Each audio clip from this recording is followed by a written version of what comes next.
Students അക്കാഡമിയുടെ online chemistry 10ാം ക്ലാസ്സിലേക്ക് എല്ലാ 10ാം ക്ലാസ്സിലെ മക്കൾക്കും സ്വാഗതം.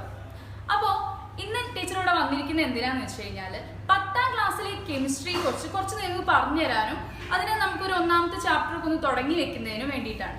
അപ്പോൾ നിങ്ങൾ 8ാം ക്ലാസ്സും 9ാം ക്ലാസ്സും ഒക്കെ കഴിഞ്ഞ് 10ാം ക്ലാസ്സിലേക്ക് പോകാൻ വേണ്ടിയിട്ട് ഇങ്ങനെ റെഡി ആയിട്ട് നിൽക്കുന്ന സമയത്താണ് ലോക്ക്ഡൗണും കാര്യങ്ങളൊക്കെ വന്നിട്ട് നമുക്കത് കഴിയാതെ പോയത്. അപ്പോൾ പക്ഷെ അതിൻ്റെ പേരിൽ നിങ്ങൾ ഒരുപാട് ടെൻഷൻ അടിച്ചിരിക്കേണ്ട ഒന്നും ആവശ്യമില്ല. 9ാം ക്ലാസ്സിൽ നിങ്ങൾ പഠിച്ചതിൻ്റെ എത്രയോ സിമ്പിൾ കാര്യമാണ് എന്ത് 10ാം ക്ലാസ്സിൽ മക്കൾക്ക് പഠിക്കാനുള്ളത്. അതുകൊണ്ട് നമുക്ക് എന്താ പറയുക 10ാം ക്ലാസ്സിൽ പോവല്ലേ എന്നുള്ള ഒരു ടെൻഷനും കാര്യങ്ങളൊന്നും വേണ്ട. നിങ്ങൾക്ക് ഒരുപാട് ടീച്ചേഴ്സ് ഇപ്പം നിങ്ങൾ സ്കൂളിൽ പോവുകയാണെന്നുണ്ടെങ്കിൽ കെമിസ്ട്രിക്ക് ഒരു ടീച്ചറല്ലേ ഉണ്ടാവുള്ളൂ. പക്ഷെ നിങ്ങളിപ്പോൾ വീട്ടിലിരിക്കുമ്പോൾ ഓൺലൈൻ ക്ലാസ്സിൽ നിങ്ങൾക്ക് ഒരുപാട് ടീച്ചേഴ്സിനെ കിട്ടുന്നുണ്ട്. നിങ്ങൾക്ക് സംശയങ്ങൾ കമൻറ്റ് ബോക്സിൽ ഇട്ട് കഴിഞ്ഞാൽ അപ്പം തന്നെ റിപ്ലൈ തരുന്നവരുണ്ട്. അപ്പോൾ അങ്ങനെയൊക്കെ ഉണ്ടാവുമ്പോൾ നിങ്ങൾ ഒരു ടെൻഷനും അടിക്കേണ്ട. നല്ല മക്കളായിട്ട് നല്ല കോൺഫിഡൻസോടെ കൂളായിട്ട് നമുക്ക് 10ാം ക്ലാസ് തുടങ്ങാം. ഒരുപാട് സമയമുണ്ട്, അതുകൊണ്ട് തന്നെ ഒരു ടെൻഷനും വേണ്ട. അപ്പോൾ നമുക്ക് നല്ല ഇതിൽ തുടങ്ങാം. എല്ലാവരും കൂളാണല്ലോ.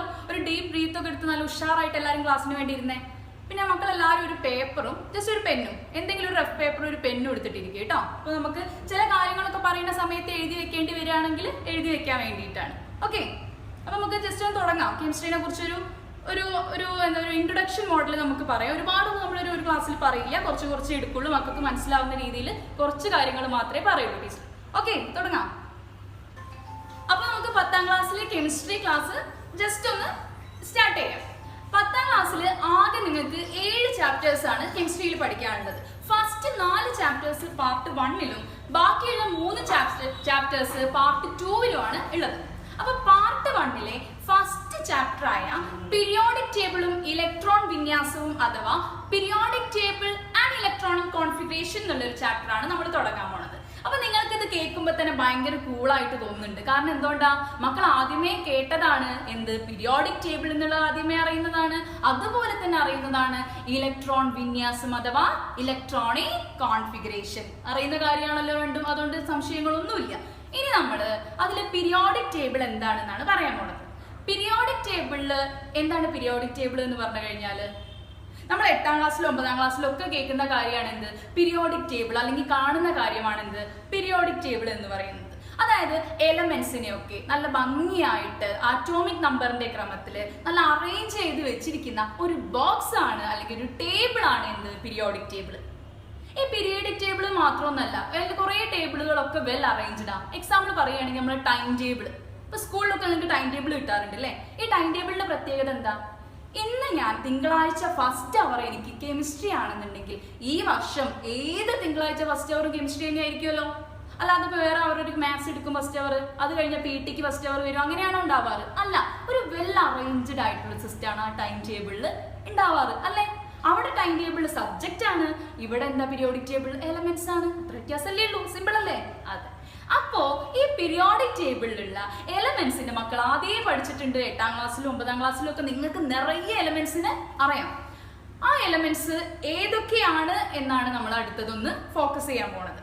അപ്പൊ ഏതൊക്കെ എലമെന്റ്സ് ഉണ്ട്, ഏതൊക്കെ എലമെന്റ്സ് ആണ് നിങ്ങൾ കേട്ടിട്ടുള്ളത് എന്നൊന്ന് ജസ്റ്റ് ഒന്ന് ആലോചിക്കാം. അപ്പൊ ടീച്ചർ ഇങ്ങനെ പറയും, ഫസ്റ്റ് മുതൽ ഇങ്ങനെ ജസ്റ്റ് കുറച്ച് എണ്ണം പറയും. ആദ്യത്തെ ഒരു 10 എണ്ണം ഓർഡറിൽ പറയും, പിന്നെ ഗ്രൂപ്പ് വൈസ് പറഞ്ഞു തരും. ഇതിലൊക്കെ മക്കൾ ഏതെങ്കിലും കേട്ടിട്ടുണ്ടോ എന്ന് ആലോചിച്ചാൽ മതി. ഇത് മൊത്തം നിങ്ങൾ ബൈഹാർട്ടായിട്ട് നിങ്ങൾക്ക് അറിയോ എന്നുള്ളതൊന്നും ചെക്ക് ചെയ്യേണ്ട ആവശ്യമില്ല. നിങ്ങൾക്ക് അത് ബൈഹാർട്ട് പഠിക്കേണ്ട ആവശ്യമൊന്നും 10ാം ക്ലാസ്സിൽ വരുന്നില്ല.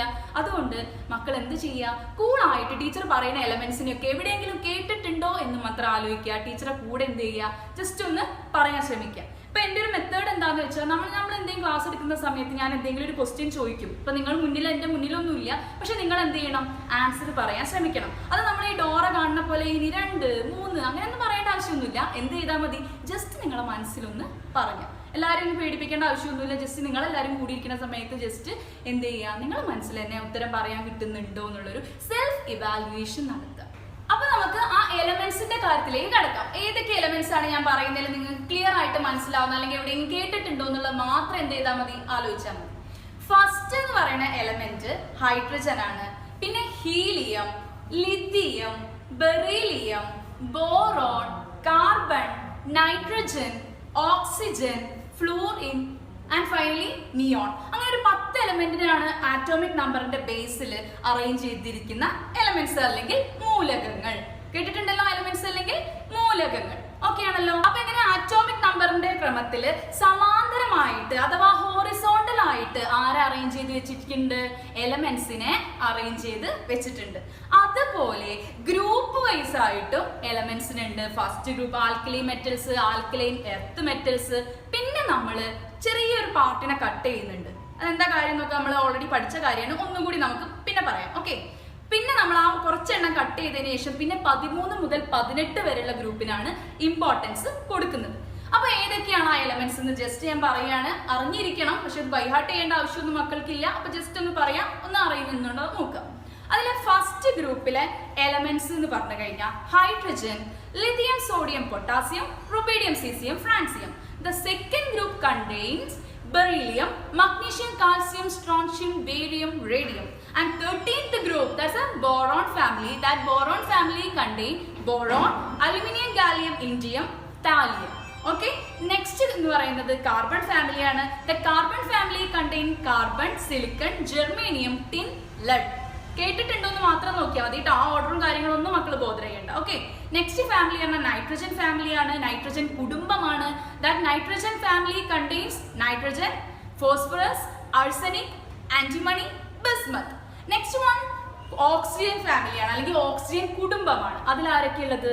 Oxygen, sulphur, selenium, tellurium, polonium. Next one very simple ആയിട്ടുള്ള, നമുക്ക് എല്ലാവരും കോമൺ ആയിട്ട് നമ്മൾ ഈസി ആയിട്ട് ഇങ്ങനെ പഠിക്കുന്ന ഒരു ഇതാണ് ഹാലജൻസ്. 17ാമത്തെ ഗ്രൂപ്പിനെ വിളിക്കുന്ന പേരാണിത് ഹാലജൻസ്. റീകോൾ ചെയ്ത് എടുക്കുക കേട്ടോ. 9ാം മാസത്തെ സാധനങ്ങളൊക്കെ ഒന്ന് അട്രാക്ട് ചെയ്ത് പിടിച്ച് നിർത്തിയിരിക്കാം. ഓക്കെ, അപ്പൊ ആ ഹാലജൻ ഗ്രൂപ്പിൽ ആരൊക്കെ ഉള്ളത്? Fluorine, chlorine, bromine, iodine, astatine. And last 18th group.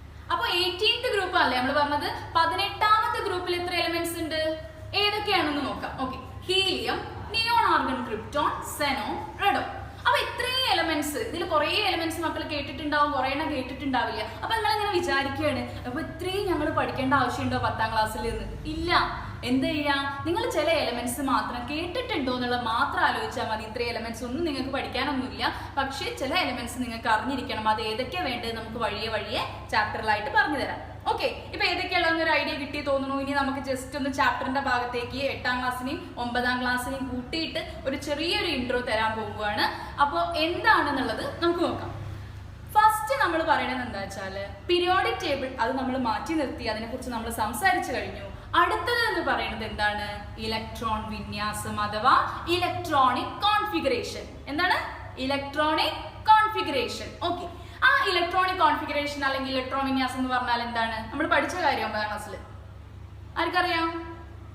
Okay, ഒരാളോട് പറയാൻ നോക്കുന്നുണ്ട് അല്ലേ? എന്താണ് ഇലക്ട്രോൺ വിന്യാസം എന്ന് പറഞ്ഞാല് ആറ്റത്തിന്റെ ഉള്ളില് ഇലക്ട്രോണിനെ എങ്ങനെ അറേഞ്ച് ചെയ്ത് വെച്ചിരിക്കുന്നു എന്നുള്ള ആ അറേഞ്ച്മെന്റ്സിനെ വിളിക്കുന്ന പേര്, അല്ലെങ്കിൽ ആ രീതി, അതിനെ വിളിക്കുന്ന പേരാണ് എന്ത്? ഇലക്ട്രോൺ വിന്യാസം അല്ലേ? ആ ഇലക്ട്രോൺ വിന്യാസത്തിനെ കുറിച്ചാണ് നമ്മൾ പറയാൻ പോണത്. അപ്പൊ ഞാൻ പറഞ്ഞു ആറ്റത്തിന്റെ ഉള്ളിലുള്ളതാണെന്ന്. അപ്പൊ എന്താ ആറ്റം?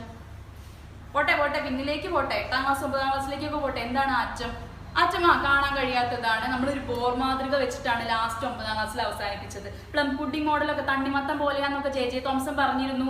അത് കഴിഞ്ഞിട്ട് ഓരോരുത്തർ വന്നു. ലാസ്റ്റ് നമ്മൾ 9ാം ക്ലാസ്സിൽ എവിടെ വെച്ചിട്ടാണ് നിർത്തിയത്? ബോർ മാതൃക എന്ന് പറഞ്ഞിട്ടൊരു മാതൃകയിലാണ്. അപ്പൊ ജസ്റ്റ് മക്കളൊന്ന് ബോർഡിലേക്ക് നോക്കുക. ഞാൻ സോഡിയത്തിന്റെ ആറ്റത്തിന്റെ മാതൃക വരയ്ക്കാൻ പോവാണ്. ആരെ വരയ്ക്കാൻ പോകുന്നത്? സോഡിയത്തിന്റെ ആറ്റോമിക് നമ്പർ. നമ്മൾ ആറ്റോമിക് നമ്പറിനെ സെഡ് എന്നൊക്കെ പറഞ്ഞിട്ട് ഡിനോട്ട് ചെയ്യുന്നൊക്കെ നമ്മൾ പഠിച്ചിട്ടുണ്ട് അല്ലെ? സെഡ് എത്രയാണ്? ആറ്റോമിക് നമ്പർ എത്രയാണ്?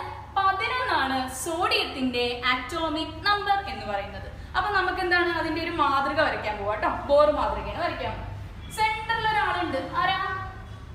ന്യൂക്ലിയസിന്റെ ഉള്ളിൽ ആരൊക്കെ ഉണ്ട്? പ്രോട്ടോണും ഉണ്ട്, ന്യൂട്രോണും ഉണ്ട്. അപ്പൊ ഞാൻ അതൊന്നും ഇപ്പൊ എഴുതാൻ പോകുന്നില്ല. നമ്മൾ മാതൃക അതൊക്കെ പഠിച്ചു കഴിഞ്ഞ കാര്യങ്ങളാണ്. അപ്പൊ ജസ്റ്റ് ഒന്ന് നോക്കുക. പ്രോട്ടോൺ ഉണ്ട്, ന്യൂട്രോൺ ഉണ്ട് എന്നൊന്ന് അറിഞ്ഞിരുന്നാൽ മതി. ഓക്കെ, അതിന് ചുറ്റും എന്തുണ്ട്? ഷെല്ലുകളുണ്ട്. എന്തുണ്ട്? ഷെല്ലുകളുണ്ട്. ഷെല്ലുകൾക്ക് വേറൊരു പേരുണ്ടല്ലോ. എന്താ പേര്? ഓർബിറ്റുകൾ അല്ലെങ്കിൽ ഊർജ നിലയങ്ങൾ.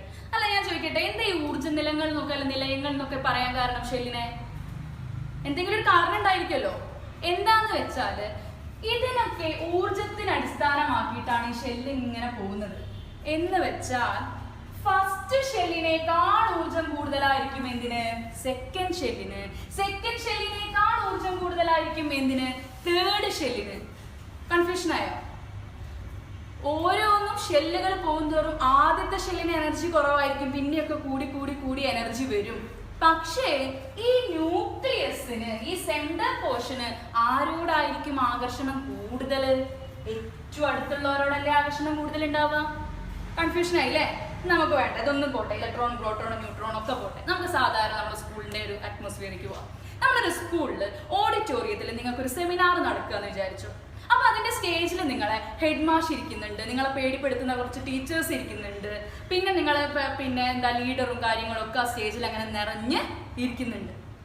അത് കഴിഞ്ഞിട്ട് നിങ്ങളോടും എല്ലാവരോടും പറഞ്ഞു, എല്ലാ ക്ലാസ്സുകാരും ഇങ്ങോട്ട് കയറിയിരിക്കാൻ പറഞ്ഞു. ആദ്യം 8ാം ക്ലാസ് വരെ കൊണ്ടിരുത്തി, 9ാം ക്ലാസ്സിന് 10നൊക്കെ ഇരുത്തി. നിങ്ങൾ സ്വാഭാവികമായിട്ടും ഓടിപ്പോവാൻ ചാൻസ് കൂടുതൽ ബാക്ക് ബെഞ്ചിലേക്കാണോ അതോ ഫ്രണ്ട് ബെഞ്ചിലേക്കാണോ? ഇപ്പൊ നമ്മുടെ ആവറേജ് കുട്ടികളൊരു കാര്യം വെച്ച് പറയുകയാണെന്നുണ്ടെങ്കിൽ നമ്മൾ എങ്ങോട്ടാണ് ഓടിപ്പോവാൻ ശ്രമിക്കുക? പെട്ടെന്ന് ബാക്ക് ബെഞ്ചിക്ക് വേഗം ഓടിപ്പോവാനാണ് ശ്രമിക്കുക. നേരെ മറിച്ച് നമുക്ക് ഇഷ്ടപ്പെട്ട ഒരു ക്ലാസ് ആണെങ്കിൽ നമ്മൾ എന്ത് ചെയ്യും? ഫ്രണ്ടിൽ വന്നിരിക്കും. പക്ഷെ നമുക്ക് സെമിനാറും കാര്യങ്ങളും ഹെഡ് മാഷൊക്കെ സ്റ്റേജിൽ നിൽക്കുമ്പോൾ ഫ്രണ്ട് ബെഞ്ചിൽ ഇരിക്കാൻ ഒരു പേടിയൊക്കെ ഉണ്ടാവില്ല. അങ്ങനെ ഉണ്ടാവാൻ പാടില്ല, പക്ഷെ സ്വാഭാവികമായിട്ടും അങ്ങനെ ഉണ്ടാവാറുണ്ട്. ഓക്കെ, അപ്പൊ നമ്മൾ എന്ത് ചെയ്യും? ബാക്ക് ബെഞ്ചിൽ പോയിരിക്കും. എന്തിനാ ഈ ബാക്ക് ബെഞ്ചിൽ പോയിരിക്കുന്നത്? ഹെഡ് മാഷിനും ടീച്ചേഴ്സിനും ഒന്നും അധികം ആകർഷിക്കാൻ കഴിയാൻ പാടില്ല അല്ലെ. ബാക്കിൽ പോയിരിക്കുമ്പോ ഫ്രണ്ടിൽ ഇരിക്കണ അത്ര ശ്രദ്ധ എവിടെ കിട്ടില്ല, ബാക്കിൽ ഇരിക്കുമ്പോ അവർക്ക് ശ്രദ്ധിക്കാൻ കഴിയില്ല. അതുപോലെ ഒരു ഹെഡ് മാസ്റ്റർ ആണ് നമ്മുടെ ന്യൂക്ലിയസ്, അതിന്റെ ഫ്രണ്ട് ബെഞ്ചാണ് നമ്മുടെ ഫസ്റ്റ് ഷെല്ല്. ആ ഫസ്റ്റ് ഷെല്ലിനോട് എന്തുണ്ടാവും? ഹെഡ് മാഷിന് ഭയങ്കരമായിട്ട് അട്രാക്ഷൻ ഉണ്ടാവും, ഭയങ്കരമായിട്ട് ശ്രദ്ധിക്കും, അങ്ങോട്ടും ഇങ്ങോട്ടും വർത്താനം പറഞ്ഞു കഴിഞ്ഞാൽ എടുത്ത് പുറത്തു കളയും. പക്ഷെ വിട്ട് പോയിട്ട് അവസാനത്തെ ബെഞ്ചിൽ അഥവാ അവസാനത്തെ ഷെല്ലിൽ എത്തുമ്പോ ഹെഡ് മാഷിന് എന്തെങ്കിലും ചെയ്യാൻ പറ്റുമോ? ഇല്ല അല്ലെ. അട്രാക്ഷൻ എന്ത് ചെയ്യും? കുറയും. എന്നാ പറ്റങ്ങ് ഇല്ലാണ്ടാവോ? ഇല്ല, ചെറിയൊരു അട്രാക്ഷൻ ഉണ്ടാവും. പക്ഷേ അപ്പൊ എനർജിയോ? അട്രാക്ഷൻ കുറയുന്നു പറഞ്ഞു, അപ്പൊ എനർജി എന്താ ചെയ്യുക? സ്കൂളിന്റെ എക്സാമ്പിളിൽ തന്നെ പോയുമ്പോ ആ ബാക്കിൽ ഇരിക്കുന്ന കുട്ടികൾക്ക് കളിക്കാനുള്ള എനർജി എന്ത് ചെയ്യും? കൂടും അല്ലെ. ഫ്രണ്ടിൽ ഇരിക്കണവർ ഇങ്ങനെ അടങ്ങി എന്ത് ചെയ്യും? നല്ല അങ്ങോട്ടും ഇങ്ങോട്ടും ഒന്നും നോക്കാതെ നല്ല സെറ്റപ്പ് ആയിട്ട് ഇരിക്കും. പക്ഷെ ബാക്കിലേക്ക് പോകുന്തോറും എന്ത് ചെയ്യും? ഭയങ്കര കളിയായിരിക്കും അവിടെ നടക്കുന്നത്. അതായത് ആ ബാക്കിൽ ഇരിക്കുന്ന കുട്ടികൾക്ക് ഭയങ്കര എനർജി ആയിരിക്കും. കാരണം എന്താ? ഇവർ തമ്മിലൊരു ആകർഷണം ഇല്ലാത്തതുകൊണ്ട്. അതുപോലെ തന്നെ മക്കൾ ഇതൊന്നും ഇങ്ങോട്ട് ശ്രദ്ധിക്കുക. ആ എക്സാമ്പിളിലേക്ക് തന്നെ കോൺസെൻട്രേറ്റ് ചെയ്ത് ഹെഡ് മാഷിനെയും കുട്ടികളൊക്കെ വിട്ടേക്ക് ജസ്റ്റ് ഒന്ന് ശ്രദ്ധിക്കുക. ഇവിടെ ഇങ്ങനെ അവസാനത്തെ ഷെല്ലിലേക്ക് പോകുന്തോറും ആ ഊർജങ്ങള് കുട്ടികളെ പോലെ തന്നെ ഇലക്ട്രോണിന് എന്ത് ചെയ്യും? കൂടും. കാരണം ന്യൂക്ലിയസ് നോക്കാൻ ചെറിയൊരു വിഷമുണ്ട് ന്യൂക്ലിയസിന്. ഇവരെയൊക്കെ നോക്കിയിട്ട് വേണം അവസാന ഷെല്ലിനെ നോക്കാൻ. അപ്പോൾ അവസാന ഷെല്ലിലെ ഇലക്ട്രോണ് അല്ലെങ്കിൽ അവസാന ഷെല്ലിന് ഊർജം കൂടുതലായിരിക്കും. അപ്പൊ ഇത് എക്സാമിന് ചോദിക്കുന്ന ഒരു ഭാഗമാണ് കേട്ടോ. അതുകൊണ്ടാണ് ഇത്രയും കൂടുതൽ പറയാൻ കാരണം. നിങ്ങൾ പുതുതായിട്ട് പഠിക്കുന്ന ഒരു ഭാഗം കൂടിയാണ് ഈ 10ാം ക്ലാസ്സിൽ. അതുകൊണ്ടാണ് ഇത്രയും ഡീറ്റെയിൽ ആയിട്ട് പറയാൻ കാരണം. അപ്പൊ മക്കൾ എന്താ ചെയ്യേണ്ടത് വെച്ചാൽ ഇപ്പൊ ജസ്റ്റ് മനസ്സിലാക്കി വെച്ചാൽ മതി. ന്യൂക്ലിയസിന്റെ അടുത്തുള്ള ഷെല്ലിനായിരിക്കും ഊർജം കുറവ്. കൂടുന്തോറും അല്ലെങ്കിൽ അകലം കൂടുന്തോറും ഊർജം കൂടി വരും എന്നുള്ളത് ഇപ്പൊ മനസ്സിലാവും. പക്ഷെ കുറച്ച് കഴിഞ്ഞ് എക്സാമിന്റെ ടൈമിൽ എത്തുമ്പോഴേക്ക് കൂടാണോ കുറയാണോ ഇങ്ങനെയൊക്കെ ഒരു സംശയം വരുമ്പോ മക്കൾ പെട്ടെന്ന് എന്താ ആലോചിക്കുക? ഹെഡ് മാഷിനെയും കുട്ടികളൊക്കെ ആലോചിച്ചിട്ട് ഒന്ന് കണക്ട് ചെയ്യാം. ഓക്കെ ആണോ? അടുത്ത ഭാഗത്തേക്ക് പോവാലോ. ഓക്കെ, അപ്പൊ നമ്മളെ അടുത്ത ഭാഗത്തേക്ക് പോവാണ്. സംശയങ്ങളൊന്നും ഇല്ല എന്ന് വിചാരിക്കുകയാണ് കേട്ടോ. അടുത്ത ഭാഗമാണ്, പുതിയൊരു കാര്യമാണ് സബ് ഷെല്ലുകൾ. എന്താണെന്ന് ഊഹിച്ചു നോക്കിയേ. എന്താണ് ഈ സബ് ഷെല്ലുകൾ എന്ന് പറഞ്ഞു കഴിഞ്ഞാല്? ഷെല്ലുകളുമായിട്ട് എന്തുണ്ട്? എന്തോ ഒരു ബന്ധം ആർക്കുണ്ട്? സബ് ഷെല്ലിന് ഉണ്ട്. അപ്പൊ അതെന്താ നോക്കാം. ഞാൻ ചോദിക്കട്ടെ, ഒരു ഇൻസ്പെക്ടർ എന്നൊക്കെ പറഞ്ഞു. നമ്മൾ ഇൻസ്പെക്ടേഴ്സ് അതറിയുന്ന കാര്യമില്ല. ഇൻസ്പെക്ടർ ഉണ്ട്, അവരെ കീഴിലായിട്ട് വർക്ക് ചെയ്ത് അവർക്ക് വേണ്ടി ഒന്ന് ഒന്ന് ഹെൽപ്പ് ചെയ്ത് നിൽക്കുന്നവരെ നമ്മൾ സബ് ഇൻസ്പെക്ടേഴ്സ് വിളിക്കാറില്ലേ? സബ് ഇൻസ്പെക്ടർ എന്നൊക്കെ വിളിക്കാറുണ്ട്. അതുപോലെ തന്നെ ഷെല്ലിനെ സപ്പോർട്ട് ചെയ്ത് ഷെല്ലിന്റെ ഉള്ളിൽ നിൽക്കുന്നവരെ വിളിക്കുന്ന പേരാണ് എന്ത്? സബ് ഷെല്ലുകൾ എന്ന് വിളിക്കുന്നത്. അപ്പൊ മക്കൾ ഈ സബ് ഷെല്ലുകൾ എന്ന് പറയുന്ന കാര്യം ആദ്യമായിട്ട് കേൾക്കുകയാണ്. അപ്പൊ ഞാൻ ആലോചിക്കുകയാണ്, ആറ്റം എന്ന് പറഞ്ഞാലേ ചെറിയ കാണാൻ കഴിയാത്ത ഒരാളാണ് എന്ത്? ആറ്റം എന്ന് പറഞ്ഞാൽ. അതിനുള്ളിലാണ് ന്യൂക്ലിയസ്, അതിനുള്ളിലാണ് പ്രോട്ടോൺ, അവിടെ തന്നെയാണ് ന്യൂട്രോൺ. ചുറ്റുമുള്ള ഷെല്ലുകളിലായിട്ടാണ് നമ്മളെ മെയിൻ ആയിട്ട് പഠിക്കുന്നത്, നമ്മളെ ചാപ്റ്ററിന്റെ ഹീറോ എന്ന് പറയുന്ന ഇലക്ട്രോണും നിൽക്കുന്നത്. എന്നിട്ട് ആളുകൾ പറയാ, സയന്റിസ്റ്റ് പറയാ, ഈ ഷെല്ലിന്റെ ഉള്ളിലും എന്തുണ്ട്? സബ് ഷെല്ല് ഉണ്ട് എന്നുള്ളത്. അപ്പൊ നമുക്ക് ചില കാര്യങ്ങൾ ചില ചാപ്റ്റേഴ്സ് ഒക്കെ പഠിപ്പിക്കുമ്പോൾ നമുക്കറിയാം, ഇപ്പൊ വെള്ളം ഉരുകിയിട്ട് അല്ലെങ്കിൽ ഐസ് ഉരുകിയിട്ട് എന്താവുന്നുണ്ട്? വെള്ളം ആവുന്നുണ്ട് എന്നൊക്കെ നിങ്ങൾക്ക് കാണിച്ചു തരാൻ പറ്റും അല്ലെ. പക്ഷെ എന്ത് ചെയ്യാൻ പറ്റില്ല, ഈ ആറ്റത്തിനും കാര്യത്തിനൊന്നും ഇപ്പൊ നമുക്ക് ക്ലാസ്സിൽ കാണിച്ചു തന്നിട്ടും ഇതാണ് ഷെല്ല്, ഇതാണ് സബ് ഷെല്ല് എന്നൊന്നും പറഞ്ഞ് കാണിച്ചു തരാൻ പറ്റാത്തൊരു സാധനമാണ്. അതുകൊണ്ട് മക്കൾ പറയുന്ന കാര്യം ജസ്റ്റ് ഒന്ന് കോൺസെൻട്രേറ്റ് ചെയ്തിട്ട് കൂളായിട്ടൊന്ന് ഇരിക്കാം. ഓക്കെ ആണോ? അതിന്റെ ഷെല്ലിന്റെ ഉള്ളിൽ എന്തുണ്ട് എന്ന് പറഞ്ഞു? നമ്മള് സബ് ഷെല്ലുകൾ ഉണ്ട് എന്ന് പറഞ്ഞു. അപ്പൊ അതെന്താണ്, ഏതൊക്കെയാണ് സബ് ഷെല്ലുകൾ നോക്കാം. ഇനി നമ്മൾ പണ്ട് പഠിച്ചതിന് പുതിയതായിട്ട് പഠിക്കാൻ പോകുന്നതിന് ഒന്ന് കോർഡിനേറ്റ് ചെയ്യാൻ വേണ്ടി പോവുകയാണ്. മക്കളെല്ലാവരും ഒന്ന് ബോർഡിലേക്ക് നോക്കിയേ. പിന്നെ ബുക്കൊക്കെ ഉണ്ടല്ലോ അല്ലേ കയ്യില്? ഓക്കെ. എത്ര ഷെല്ലുകളെ നമ്മൾ മെയിൻ ആയിട്ട് 9ാം ക്ലാസ് പഠിച്ചത്? 1 2 3 4 ഷെല്ലുകളെ കുറിച്ചാണ് നമ്മൾ കൂടുതലായിട്ട് പഠിച്ചിട്ടുള്ളത്. 10ാം ക്ലാസ്സിലായതുകൊണ്ട് തന്നെ ഇത്ര ഇമ്പോർട്ടൻസ് തന്നെ കൊടുക്കുന്നുള്ളൂ. 4 പഠിച്ചാൽ മതി. ബാക്കിയില്ലേ 4 മാത്രം പഠിച്ചാൽ മതി. എത്രയോ ഉള്ളു പഠിക്കാനുണ്ട്. പക്ഷെ ഇപ്പൊ നിങ്ങൾ എന്ത് പഠിച്ചാൽ മതി? 4 ഷെല്ലുകളെ കുറിച്ച് തന്നെ പഠിക്കുന്നുള്ളൂ. ആ ഷെല്ലിനൊക്കെ നമുക്ക് ഓരോ പേര് കൊടുക്കാം. എന്തൊക്കെയായിരുന്നു പേര്? ടീച്ചർക്ക് ഇഷ്ടമുള്ള പേരാണോ കൊടുക്കണ്ടേ? അല്ല, ഒരു പേര് ഇട്ടിട്ടുണ്ട് നമ്മൾ 9ാം ക്ലാസ്സിൽ. എന്ന് പറഞ്ഞേ. KLMN. 10ാം ക്ലാസ് ആണ്, 15 വയസ്സുള്ള വലിയ കുട്ടികളാണെന്നൊന്നും ഉള്ളിൽ ഇരിക്കരുത്. എല്ലാവരും ആൻസർ ചെയ്യാൻ വേണ്ടിട്ട് ശ്രമിക്കണം. ഓക്കെ. KLMN ആണല്ലോ. ഈ K ഷെല്ലില് മാക്സിമം എത്ര ഇലക്ട്രോൺ കൊള്ളും? നമ്മൾ പണ്ട് പഠിച്ചത് മാക്സിമം 2 ഇലക്ട്രോൺ എവിടെ കൊള്ളും? K ഷെല്ലില് കൊള്ളും. ഓക്കെ. നെക്സ്റ്റ് L ഷെല്ലില് മാക്സിമം എത്ര ഇലക്ട്രോൺസ് ആ വരിക? 8 ഇലക്ട്രോൺസ് ആണ് L ഷെല്ലില് മാക്സിമം വരിക. ആണല്ലോ, പഠിച്ച കാര്യമാണല്ലോ, അതുകൊണ്ടാണ് സ്പീഡ് പറയുന്നത് കേട്ടോ. നെക്സ്റ്റ് എന്ന് പറയുന്നത് M ഷെല്ലാണ്. M ഷെല്ലില് 18 ഇലക്ട്രോൺസ് ആണ് വരിക. Next last one N shell. അതിന്റെ maximum number of electrons present in nth ഷെല്ലിൽ എന്താണ്? 32 അല്ലെങ്കിൽ 32 ആണ് ലാസ്റ്റ് ഷെല്ലിലുള്ളത്. ഞാൻ ഇതൊക്കെ ബൈ ഹാർട്ട് പഠിച്ചതാണോ? 2 8 18 32 ഇതൊക്കെ ബൈ ഹാർട്ട് പഠിച്ചതാണോ? അല്ല, നമുക്ക് കെമിസ്ട്രിയിലൊന്നും ഒരു ബൈ ഹാർട്ട് പഠിക്കലില്ല, ഒക്കെ മനസ്സിലാക്കി പഠിക്കലേ ഉള്ളൂ. അപ്പൊ ഇത് എങ്ങനെ എനിക്ക് കിട്ടിയത്? അതിന് നമ്മൾ പണ്ടൊരു ഇക്വേഷൻ പഠിച്ചിരുന്നു. മക്കൾക്ക് ഓർമ്മയുണ്ടോ? 2n². 2n². ഒന്ന് ജസ്റ്റ് ഒന്ന് ഓർമ്മിപ്പിക്കുകയാണ്. ഇങ്ങനെ ഒരു ഇക്വേഷൻ നമ്മൾ പഠിച്ചിരുന്നു. ഈ n എന്ന് പറഞ്ഞാൽ എന്താ? n എന്ന് പറഞ്ഞാൽ എത്രാമത്തെ ഷെല്ലാണ് എന്ന് ചോദിക്കുമ്പോൾ കൊടുക്കേണ്ടതാണ് n. ഇപ്പൊ ഞാൻ കാണാൻ പോണത് ഫസ്റ്റ് ഷെല്ലിൽ എത്ര ഇലക്ട്രോൺ ഉണ്ടാവും എന്നാണ്. ഓക്കെ. ഫസ്റ്റ് ഷെല്ലിൽ എത്ര ഇലക്ട്രോൺ എന്ന് ഓൾറെഡി 2 എന്ന് എഴുതി വെച്ചു. പക്ഷെ അത് മിണ്ടാൻ പാടില്ല. നമുക്ക് ചെക്ക് ചെയ്യാം. ശരിയാണോ നോക്കണ്ടേ? എന്ത് കാര്യം എന്താണ്? നമ്മൾ ചെക്ക് ചെയ്തിട്ട് ശരിയാണോ നോക്കണം അല്ലെ? ഒന്ന് കേട്ട ഉടനെ എന്ത് ചെയ്യാൻ പാടില്ല? ചാടി പുറപ്പെടാൻ പാടില്ല. ഓക്കെ. അപ്പൊ 2n² എന്നുള്ള ഇക്വേഷനില് 2 എന്ന് പറയുന്നത് ഒരു കോൺസ്റ്റന്റ് ആണ്. അതായത് ഒരു സ്ഥിരമായിട്ടുള്ള ഒരു സംഖ്യയാണ്. നമുക്കൊന്നും മാറ്റാൻ പറ്റാത്ത ഒരു സംഖ്യയാണ്. അത് ഇൻറ്റു ഗുണിക്കണം. എന്ന് പറഞ്ഞാൽ എത്രാമത്തെ ഷെല്ലൊക്കെ ചോദിച്ചത്? 1ാമത്തെ ഷെല്ലിൽ എത്ര ഇലക്ട്രോണാ ചോദിച്ചത്. അപ്പൊ എന്നിന് ഞാൻ എന്ത് കൊടുത്തു? 1 എന്ന് കൊടുത്തു. 1ന്റെ സ്ക്വയർ ഒക്കെ അറിയുന്ന കാര്യമാണ് അല്ലേ? 1 × 1 1. അപ്പൊ 2 × 1 = 2. ദേ ആൻസർ തന്നെയല്ലേ ഇവിടെ വന്നിരിക്കണേ? കറക്റ്റ് അല്ലേ? ഇനി ഞാൻ ഒരു എക്സാമ്പിൾ കൂടി നമുക്ക് ചെയ്യാം. ഓൾറെഡി അറിയുന്ന കാര്യമാണ്, ഒന്നും കൂടി ചെയ്യാം. ഈ എന്നിന് നമ്മൾ എത്രയാണ് കൊടുക്കാൻ പോകുന്നത്? 2 എന്ന് കൊടുക്കാൻ പോവാണ്. എന്നിന് എന്ത് വാല്യൂ ആണ് നമ്മൾ കൊടുക്കാൻ പോകുന്നത്? 2. ശ്രദ്ധിച്ചോളൂ കേട്ടോ. കോൺസ്റ്റന്റ് അല്ലേ? എന്നിന് എത്രയാണ് കൊടുക്കുന്നത്? 2. 2ന്റെ സ്ക്വയർ കാണാൻ പോവാണ്. 2 × 2 എന്താണ്? 4 ആണ്. സിമ്പിൾ മാത്സ് ആണ്, എല്ലാവർക്കും അറിയുന്നതാണ്. 2 × 4 8. ഈ 8 എന്നുള്ള ആൻസർ തന്നെയല്ലേ ഇവിടെ രണ്ടാമത്തെ കിട്ടിയിരിക്കണേ? ഇനിയിപ്പോ അതിന് എക്സാമ്പിൾ കൂടുതലായിട്ട് പറയണ്ടെന്ന് വിചാരിക്കുന്നു. ഇനി ഞാൻ ചോദിക്കുകയാണ്, 100ാമത്തെ ഷെല്ലിൽ എത്ര ഇലക്ട്രോൺ ഉണ്ടാവും? മക്കൾ എന്ത് കൊടുക്കും? എന്നിന് 100 എന്ന് കൊടുക്കും. എന്നിട്ട് 100ന്റെ സ്ക്വയർ കാണും. എന്നിട്ട് അതിനെ × 2 ചെയ്യും. സിമ്പിൾ അല്ലേ? സിമ്പിൾ അല്ലേ? ഓക്കെ. അപ്പൊ ഈ കാര്യങ്ങളൊക്കെ നിങ്ങൾക്ക് അറിയുന്നതാണ്. ഒന്നും കൂടി ഓർമ്മിപ്പിച്ചു എന്നേയുള്ളൂ. അപ്പൊ നമ്മള് ഷെല്ലിന്റെ കാര്യങ്ങളൊക്കെ പറഞ്ഞു. ഷെല്ലിന് KLMN എന്നുള്ള പേരുണ്ട്. ഇനി സബ് ഷെല്ലിന് പേര് കൊടുക്കാൻ വേണ്ടി പോവാണ്. അപ്പൊ ഒന്ന് ശ്രദ്ധിക്കുക. സബ് ഷെല്ലിന്റെ പേരാണ് ഒന്ന് SPDF. സബ് ഷെല്ലിൽ എന്തൊക്കെയാണ്? SPDF. അപ്പൊ KLMN പറഞ്ഞ പോലെ തന്നെ SPDF എന്ന് പറഞ്ഞിട്ടൊരു പേര് നമ്മൾ കൊടുത്തതാണ് ഇപ്പൊ ചെയ്തത്. ഇനി ആ SPDF-ല് എത്ര ഇലക്ട്രോൺസ് ഉണ്ട് എന്നുള്ളതാണ് നമ്മൾ കണ്ടുപിടിക്കാൻ പോകുന്നത്. ഇപ്പൊ നമ്മൾ പറഞ്ഞു K-ൽ 2 ഇലക്ട്രോൺ ആണ്. അതുപോലെ KL-ൽ എത്ര ഇലക്ട്രോൺ ആണെന്ന് പറഞ്ഞു? 8 ഇലക്ട്രോൺ ആണ്. M-ൽ 18 ഇലക്ട്രോൺ അഥവാ 18 ഇലക്ട്രോൺ ആണ്. N-ൽ 32 ഇലക്ട്രോൺ ആണ് ഉള്ളത് എന്ന് നമ്മൾ എന്ത് പറഞ്ഞു? പഠിച്ചു കഴിഞ്ഞ കാര്യമാണ്. ഇനി നമുക്ക് അറിയേണ്ടത് ഈ SPDF എന്ന് പറയുന്ന സബ് ഷെല്ലുകളിൽ ഫിക്സ്ഡ് ആയിട്ട് അഥവാ സ്ഥിരമായിട്ട് നിർത്തിയ ഏറ്റവും കൂടുതൽ ഉൾക്കൊള്ളിക്കാൻ പറ്റുന്ന അഥവാ മാക്സിമം ഉൾക്കൊള്ളിക്കാൻ പറ്റുന്ന ഇലക്ട്രോണുകൾ എത്രയാണെന്ന് കണ്ടുപിടിക്കാനാണ് നമ്മൾ നെക്സ്റ്റ് പോണത്. പോവാം. സംശയം ഉണ്ടോ ഇതുവരെ പറഞ്ഞ കാര്യത്തില്? ഇല്ല. ഓക്കെ. അപ്പോ അതിൽ നമ്മൾ പോകുന്നതില് K ഷെല്ല് എന്ന് പറഞ്ഞു കഴിഞ്ഞാൽ നിങ്ങൾക്കറിയാം, ഒരു ന്യൂക്ലിയസിന്റെ തൊട്ടടുത്ത് കിടക്കുന്ന കിടക്കുന്ന ഫസ്റ്റ് ഷെല്ലിനെയാണ് എന്ത് പറയുന്നത്? കെ ഷെല്ല് എന്ന് പറയുന്നത്. ആണല്ലോ? ആണ്. ഈ കെ ഷെല്ല് എന്ന് പറഞ്ഞാൽ മറ്റു ഷെല്ലുകളെ അപേക്ഷിച്ച് നോക്കുമ്പോൾ എന്തോ ഒരു പ്രത്യേകത ഉണ്ടല്ലോ എന്ന് പറഞ്ഞേ. എന്താ പ്രത്യേകത? ചെറുതാണ് അല്ലെ? മറ്റു ഷെല്ലുകളെ നോക്കുമ്പോൾ അതിനെക്കാട്ടിൽ എന്താണ്? ചെറുതാണ് ഫസ്റ്റ് ഷെല്ല് എന്ന് പറയുന്നത്. നിങ്ങൾ എന്നെ ഫോളോ ചെയ്ത് ഇങ്ങനെ പറഞ്ഞു നോക്കുക കേട്ടോ. ഓക്കെ, അപ്പൊ എന്താണ്? ഫസ്റ്റ് ഷെല്ല് ഏറ്റവും ചെറുതാണ്. അതുകൊണ്ട് തന്നെ ഫസ്റ്റ് ഷെല്ലിൽ ഒരൊറ്റ സബ് ഷെല്ലേ ഉണ്ടാവുള്ളൂ. അതിനുള്ള സ്ഥലേ ഉള്ളൂ. ഫസ്റ്റ് ഷെല്ലിൽ എത്ര സബ് ഷെല്ല് ഉണ്ടാവുക? ഒറ്റ സബ് ഷെല്ല്.